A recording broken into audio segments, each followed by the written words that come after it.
कर रहा हूं उनको भी बहुत सारी शुभकामनाएं, उनको भी बहुत सारी। को स्थापित करने का लागत मूल्य 2800 रुपए है, यानी 2800 रुपए फिक्स है। जब आप उस पत्रिका को आप स्थापित करते हैं तो 2800 रुपए आप पर चार्ज लगेगा। कागज और शाही आदि की लागत मूल्य 80 रुपए प्रति 100 कॉपी है, यानी जो खर्चा आता है शाही वगैरह का वो 80 रुपए का खर्चा आता है 100 कॉपियों पर। 100 कॉपियों पर 80 रुपए का खर्चा आता है, इसमें मैंने कोई भी नई बात नहीं लिखी है। मुद्रण लागत 160 रुपए प्रति 100 कॉपी है। 160 रुपए जो है वो प्रिंटिंग की है, मुद्रण लागत है 100 कॉपी का। 100 कॉपी का मुद्रण लागत जो है वो 160 रुपए बैठता है। पिछले महीने 2000 प्रतियां मुद्रित की गई, प्रिंट की गई हैं 2000 कॉपियां। अच्छा, 2000 कॉपियां जो है वो अगर मुद्रित की गई हैं तो मेरे भाई यहाँ तो 100 कॉपी का खर्चा इतना है, इसे 2000 बनाने के लिए क्या 20 की गुणा करनी पड़ेगी, तभी ये 2000 बनेगा। अगर 20 की गुणा उधर करी है तो 20 की गुणा यहाँ करनी पड़ेगी, यानी इन 2000 कॉपियों में मेरे भाई 1600 रुपए की शाही लग जाएगी। 20 की गुणा 80 में करेंगे 1600 रुपए, ठीक है।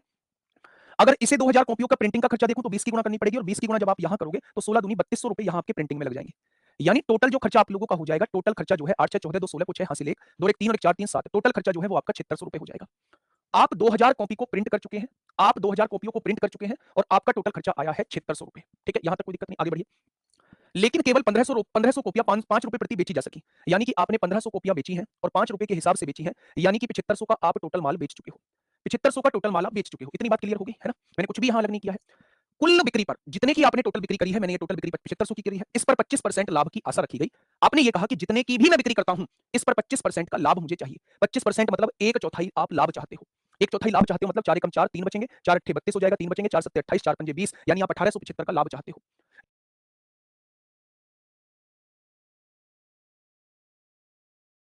यानी मेरे प्यारे दोस्त 7600 रुपए की आपकी लागत थी, 1875 का आप लाभ चाहते हो, यानी सामान को आपको कितने में बेचना होगा? सामान को आपको 9475 का बेचना होगा। आपने सामान बेचा कितने का है? 7500 का बेचा है, यानी बाकी का आपको ऐड लगाना होगा। अगर 9475 में से 7500 का आप सामान बेच चुके हो तो मेरे प्यारे दोस्त ऐड कितने का लगाना होगा? ऐड जो है वो 1975 का लगाना होगा। ऐड जो है वो 1975 का लगाना होगा। दोनों क्वेश्चन आए हुए क्वेश्चन है ना? दोनों क्वेश्चन आए हुए क्वेश्चन है, कोई लेंथी क्वेश्चन नहीं है मेरे भाई। दो मेथड को कराऊंगा, पहले मेरी बात को थोड़ा सा ध्यान से समझिए। एक दुकानदार ने रेफ्रिजरेटर और गीजर सेट को एक साथ 30,400 में बेचा, यानी ये विक्रय मूल्य दिया हुआ है, जिससे रेफ्रिजरेटर पर 25% और गीजर पर 10% का लाभ हुआ। जिस वजह से रेफ्रिजरेटर पर तो 25% का लाभ हुआ और गीजर पर 10% का लाभ हुआ। इस बात में कोई दिक्कत नहीं है, तो आपने कहा बिल्कुल। उन्हें एक साथ 30,700 रुपए में बेचने पर उसे रेफ्रिजरेटर पर 10% और गीजर पर 25% का लाभ होता है। कोई दिक्कत नहीं है, तो आपने कहा जी ठीक। अब यदि गीजर को 17% के लाभ पर बेचा जाता है, अब यहां से क्वेश्चन को पढ़ना चालू करिए। अब जो है वो गीजर को 17% लाभ पर बेचा जाता है तो गीजर का विक्रय मूल्य क्या होगा? वो आपसे क्या पूछना चाह रहा है? गीजर का विक्रय मूल्य। मैंने मान लिया गीजर का क्रय मूल्य जी है। अगर वो 17% लाभ पर बेचना चाहता है तो मुझसे विक्रय मूल्य पूछ रहा है, तो क्या मुझे 117% निकालना पड़ेगा? भाई विक्रय मूल्य मतलब कितने पर बेचेगा? 100% क्रय मूल्य हो गया, 17% प्रॉफिट पर बेचना चाहता है, तो क्या ये अपना सामान 117% पर बेचना चाहता होगा? 117% का मतलब होता है आंसर मेरा 9 और 13 का मल्टीपल होगा। 8 और 3 11, 6 17 1 18 9 का मल्टीपल है। 3 और 1 4 2 6 और 1 7 9 का मल्टीपल नहीं है। 6 3 9 6 15 और 1 16 9 का मल्टीपल नहीं है। 5 और 1 6 7 6 13 और 1 14 9 का मल्टीपल नहीं है। क्या ये 13 का भी मल्टीपल है? 13 एकम 13 3 बचेंगे, 13 दूनी 26 7 बचेंगे, 13 छंग 78, ये 13 का भी मल्टीपल है। क्वेश्चन खत्म हो चुका है। यही इस क्वेश्चन का जवाब हो जाएगा। अगर वो गीजर को 16,380 का बेच देगा तो उसे मेरे भाई 17% का प्रॉफिट हो जाएगा। लेकिन मेरे प्यारे दोस्त मेरी एक बात को समझना प्यार से, मेरे प्यारे दोस्त बहुत प्यार से समझने की कोशिश करना। अगर एक से ज्यादा ऑप्शन हो गए, है ना, अगर एक से ऐड लगाने का मतलब है मैंने कोई आइटम दिया तो जो कंपनी अपना ऐड करना चाहती है वो मुझे पैसे देगी तभी तो उस पर ऐड लगाएगी। मान लीजिए ये आईफोन है, आईफोन का ऐड करना है मेरे भाई, तो अगर इस आईफोन का फोटो मैं अपनी किसी मैगजीन पे लगवाना चाहता हूं तो मैं आईफोन वालों से पैसा लूंगा या नहीं लूंगा? तो वही ऐड का पैसा है। मैंने अपना सामान जो है वो 7500 में बेच दिया, मुझे बेचना है 9475 का बेचना है, तो मैं बाकी के ऐड के पैसे ले रहा हूँ, तभी मुझे 9475 रुपए मिलेंगे, ठीक है। चलिए अब मेरी बात को थोड़ा सा ध्यान से सुना, है ना। भैया 100 सवाल करे 95 सही हुआ, वाह गजब कर दिया। मेरी बात को सुनना, मैं आंसर बता चुका हूं एक ही लाइन में। आंसर जो होगा वो 16,380 का होगा। क्वेश्चन को करेंगे कैसे? थोड़ा सा अप्रोच आपकी शानदार होनी चाहिए। एक बेस्ट अप्रोच मैं इसमें दे चुका हूं। अब बचता है मेरे भाई मेथड इसका। एक सामान को 30,400 में बेचा गया, एक सामान को 30,400 में बेचा गया, यानी ये दोनों सामानों का विक्रय मूल्य है, विक्रय मूल्य है। रेफ्रिजरेटर को 25% लाभ पर बेचा गया है, 25% लाभ पर बेचा गया है, तो क्या 125% पर बेचा गया होगा? रेफ्रिजरेटर को 125% पर बेचा गया होगा, क्योंकि विक्रय मूल्य है इसलिए यहां विक्रय मूल्य लिखना पड़ेगा। गीजर को 10% पर बेचा गया है, यानी गीजर रेफ्रिजरेटर को आर मान लेते हैं, और गीजर को 10% लाभ पर बेचा गया है, यानी 110% पर गीजर को बेचा गया होगा। और दोनों का विक्रय मूल्य कितना दे रखा है? 30,400 दे रखा है, ठीक है, बहुत बढ़िया। उन्हें एक साथ 30,700 में बेचने पर, अगर वो एक साथ इसे 30,700 में बेच देते हैं तो रेफ्रिजरेटर पर 10% और गीजर पर 25% का लाभ होता है। रेफ्रिजरेटर पर 10% का लाभ होता है और गीजर पर 25% का लाभ होता है, यानी गीजर को 125% पर बेचा जाता है। मेरे प्यारे दोस्त, है ना, मेरे प्यारे दोस्त अब मेरी बात को समझना। अगर यहां लाभ दिया होता कि मुझे इतने का लाभ होता है तो मैं यहां लाभ ही लिख रहा होता, 25% refrigerator 10% geyser is equal to लाभ। 10% refrigerator 25% geyser is equal to लाभ। क्योंकि इधर लाभ नहीं दिया हुआ है, इधर विक्रय मूल्य आप लोगों को दिया हुआ है, तो इधर आपको विक्रय मूल्य लिखना पड़ेगा। 25% लाभ वाला विक्रय मूल्य 125% पर बेचना होता है, 10% लाभ वाला विक्रय मूल्य 110% पर बेचना होता है। ठीक वैसे ही हम लोगों ने यहां किया। अब सुनना, थोड़ा सा प्यार से समझने की कोशिश करना। मेरे प्यारे दोस्त मुझे गीजर का क्रय मूल्य निकालना है, क्योंकि उसने कहा है अगर गीजर को 17% लाभ पर बेच दिया जाए तो मेरे प्यारे दोस्त गीजर का विक्रय मूल्य क्या होगा? कैसे निकालें भाई? मामला गड़बड़ है, कैसे करें दोस्त? मेरे प्यारे दोस्त इस इक्वेशन में से इसको घटाइए, 125 में से 110 जाएगा, 15% गीजर बचेगा। 110 में से 125 जाएगा, 15% रेफ्रिजरेटर बचेगा। 30,700 में से 30,400 जाएगा तो 300 बचेगा। कोई दिक्कत नहीं है। दोनों जगह से 15 कॉमन ले दिया, 15 इधर डिवाइड में जाएगा तो ये 20 आ जाएगी वैल्यू। यानी 1% गीजर माइनस 1% रेफ्रिजरेटर की वैल्यू 20 आपके सामने आ चुकी है। ठीक है, क्योंकि अब मुझे गीजर की वैल्यू चाहिए तो मेरे प्यारे दोस्त हम लोग इन दोनों इक्वेशन में रेफ्रिजरेटर की वैल्यू को सेम कर देते हैं। भाई गीजर की वैल्यू तब मिलेगी जब रेफ्रिजरेटर की वैल्यू हट जाएगी। रेफ्रिजरेटर की वैल्यू को सेम कर देते हैं जिससे कि रेफ्रिजरेटर कट जाए। सेम कब होगी? जब यहां 125 की गुणा होगी, यहां भी 125% आर हो जाएगा, यहां भी 125% आर है। तो मेरे प्यारे दोस्त इस पूरे में आप 125 की गुणा कर दीजिए। जब आप इसमें 125 की गुणा करते हैं ये क्या हो जाएगा? 125% गीजर माइनस 125% रेफ्रिजरेटर, और जब 125 दूनी कहेंगे तो 250 यानी ये 2500 आ जाएगा। आपने इसमें 125 की गुणा कर दी। अब मेरे प्यारे साथी आप इन दोनों इक्वेशन को देखिए, पहली इक्वेशन को एक दूसरी इक्वेशन को। अगर मैं इन दोनों इक्वेशन को जोड़ दूं तो 125 रेफ्रिजरेटर यहां प्लस का है, 125 रेफ्रिजरेटर यहां माइनस का हो जाएगा, कट जाएंगे।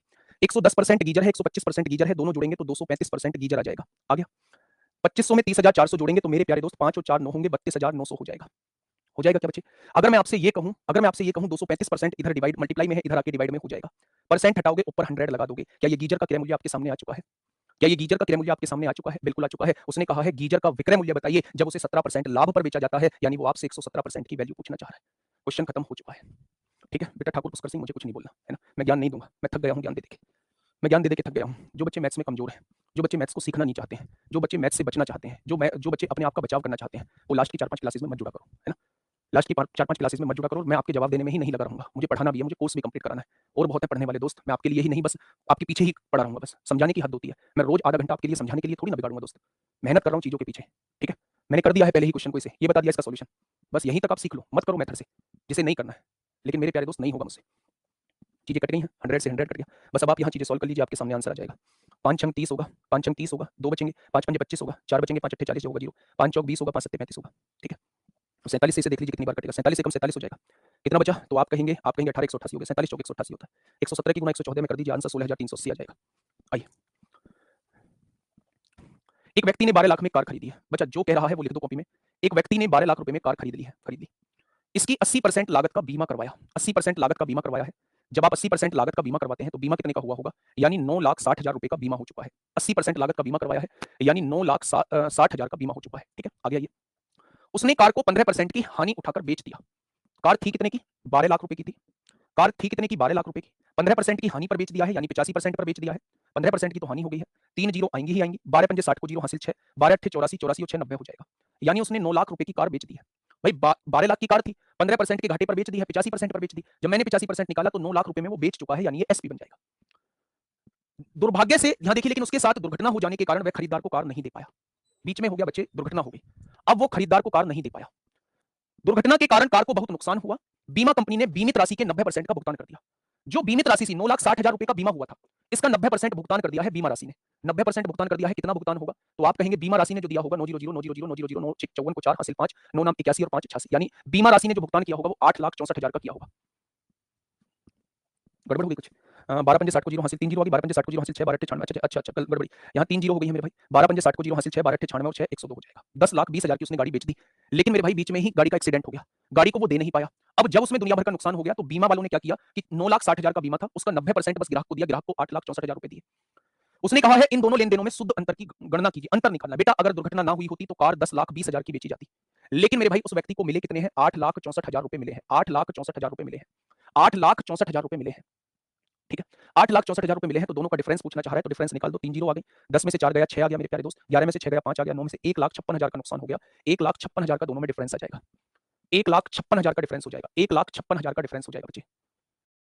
पेटियां खरीदी 2,000 रुपए एक पेटी के हिसाब से 10 पेटी खरीदी है, यानी टोटल 20,000 रुपए का वो माल लेके आ गया है। टोटल 20,000 रुपए का वो माल लेके आ गया है। प्रत्येक डिब्बे में 20 किलोग्राम अंगूर थे। अगर हर एक पेटी में 20 किलोग्राम अंगूर थे तो 10 पेटियों में कितने अंगूर हो जाएंगे? तो आप कहेंगे 200 किलोग्राम अंगूर हो जाएंगे। बहुत बढ़िया। उन्होंने प्रत्येक बक्सा 2500 रुपए प्रति बक्से की दर से बेचा। उन्होंने प्रत्येक बक्सा 2500 रुपए प्रति बक्से की दर से बेचा, लेकिन कुल मिलाकर 10 किलो अंगूर खराब हो गए। यानी कि टोटल 10 पेटी खरीदी थी, उसमें से 9 पेटी बिल्कुल ठीक थी, 10वीं पेटी जो थी उसमें से आधे अंगूर खराब हो गए। टोटल तो 20 किलो है। अगर 20 किलो में से 10 किलो खराब हो चुके हैं मतलब आधी पेटी खराब हो चुकी है। इसके अलावा उन्होंने परिवहन शुल्क के रूप में 1,000 रुपए का भुगतान किया था मेरे भाई। परिवहन शुल्क के रूप में, यानी परिवहन शुल्क के रूप में 1,000 का भुगतान किया था, यानी टोटल जो उन्हें पेटी पड़ी थी वो 21,000 रुपए की पेटी पड़ी थी। ठीक है, अगर 2500 रुपए के हिसाब से पेटी बेची है तो 9 पेटी तो बेच चुके होंगे मेरे भाई 22,500 के। और 10वीं पेटी जो रही होगी वो 2500 रुपए की नहीं बिकी होगी, क्योंकि उसमें आधे से आधे अंगूर खराब हो चुके हैं, केवल वो 1250 की बिकी होगी। पूरी पेटी 2500 की है तो आधी पेटी 1250 की बिकी होगी। यानी मैं अगर आपसे कहूं तो टोटल माल कितने का बिका होगा? 23,750 का।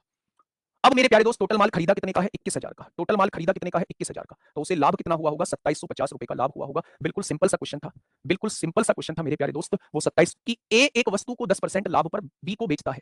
यहां ए है, यहां मेरे प्यारे दोस्त बी है। ए ने 100 रुपए का सामान जो है, ए ने 100 रुपए का सामान 10% के लाभ पर बी को बेच दिया होगा, यानी बी ने इसे 110 में खरीद लिया होगा।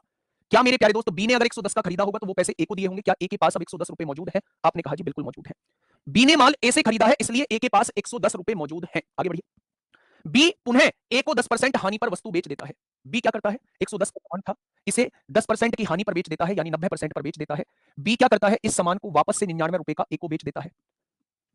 ए के पास थे कितने रुपए? 110 रुपए मौजूद थे, वो इसमें से 99 रुपए बी को देता है। ए के पास कितने रुपए बच चुके हैं? 11 रुपए बच चुके हैं, तो ए को 11% का प्रॉफिट हो जाएगा। ए को कितने का प्रॉफिट हो जाएगा? A makes a profit of 11%। ए को 11% का प्रॉफिट हो जाएगा। समझोगे तो बेहतरीन तरीके से चलेगा। मूल्य कितना है? 8,000 रुपए है मेरे भाई। ए बी को 20% की हानि पर बेचता है। बच्चा ध्यान से सुनना बहुत प्यार से। ए बी को 20% की हानि पर बेचता है। 100 रुपए का सामान बी को कितने रुपए में बेच देता है? 80 रुपए में। यानी बी इसे 80 रुपए देके आया है और घोड़ा ले आया है। बी इसे 80 रुपए देके आया है और घोड़ा ले आया है। बात क्लियर? मैंने कहा बात क्लियर है। बी उसी घोड़े को पुनः ए को 20% के लाभ पर बेचता है। ए कह रहा है भाई साहब घोड़ा दोगे क्या? बी ने कहा दूंगा, लेकिन 20% के लाभ पर तुझे वापस दूंगा, यानी 120 रुपए का दूंगा। 120 रुपए का दूंगा, यानी मैं तुझे 96 रुपए का दूंगा। मैं तुझे 96 रुपए का दूंगा। मैं तुझे 96 रुपए का दूंगा। मामला तो गड़बड़ हो गया। ये 80 भी चले गए, ये 80 भी चले गए। जो 80 दिए थे इसने, वो 80 भी इसके पास वापस जा चुके हैं। और मेरे प्यारे दोस्त, सामान तो आ गया, लेकिन 4 रुपए का घाटा और हो गया। कितने रुपए का हो गया मेरे प्यारे दोस्त? तो आप कहेंगे भैया जी, आप कहेंगे 4 का नहीं 16 का। ये वाले 80 तो जाएंगे ही जाएंगे, साथ में 16 रुपए घर से देने पड़ेंगे भैया। अगर तू मुझे 96 रुपए देगा तो मैं तेरा घोड़ा वापस लौटाऊंगा, और अगर तू 96 रुपए नहीं देगा तो घोड़ा नहीं मिलने वाला है जी। 80 रुपए मेरे पास है, 96 बैठ रहे हैं, यानी 16 रुपए घर से देने पड़ेंगे। और 16 रुपए घर से देने का मतलब है 16% का नुकसान हो गया। 100 की वैल्यू पर 16% घर से देके बैठ गया भाई साहब। 8,000 के माल पर 16% का नुकसान हो गया।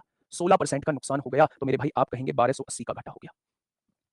दोस्त मेरे, बहुत प्यार से समझना, बहुत प्यार से समझना, वैसे भी समझ में आ रहा था।